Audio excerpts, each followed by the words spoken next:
We have with us Charles Calomiris. He's a professor of financial institutions at Columbia Business School, was a consultant advisor to the Federal Reserve. And Charles, we're all trying to get a handle, right, on how big of a problem is this going to be for the banks. The fact that the New York Fed now, as John was just saying, is coming in and saying that, we want Bank of America to buy back these mortgages.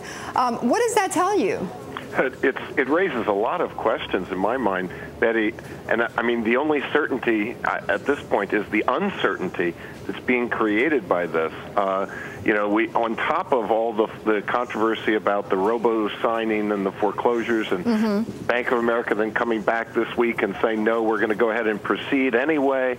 On top of that, now we've got the New York Fed weighing in what seems to me to be an unprecedented way, of course, reflecting the unprecedented interventions of purchasing those securities in the Bear Stearns bailout and the AIG bailout in particular. And so all of a sudden, the regulator is a protagonist in the drama to get the money back. Right, because let's just sit back and think about that for a moment, because you make a great point, Charles, which is that you've got the regulator of these banks now going to a bank and saying, take this essentially crap off of me.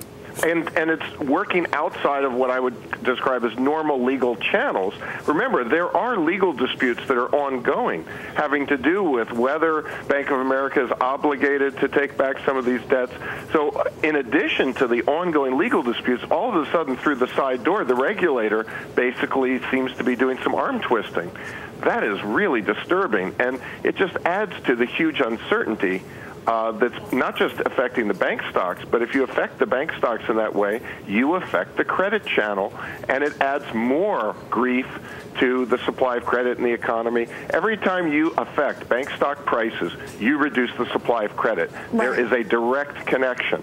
So this uncertainty, on top of the credit card problems that the last year's bill created, which is also a big part of Bank of America's announced problems this week, are really taking the air out of Bank of America's stock, and that really matters. And other banks as well. Right. So you've got on the one hand the New York Fed doing this, and on the other hand you've got QE2 being talked about by the Fed. And in some ways, I'm not trying to relate one-to-one that it's contradictory, but you've got the Fed trying to help the economy, but at the same time they're not really doing anything to help the banks either.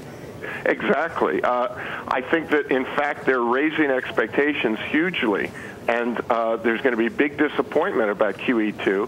QE2 might eventually make some sense on the margin. It's not going to have a big effect.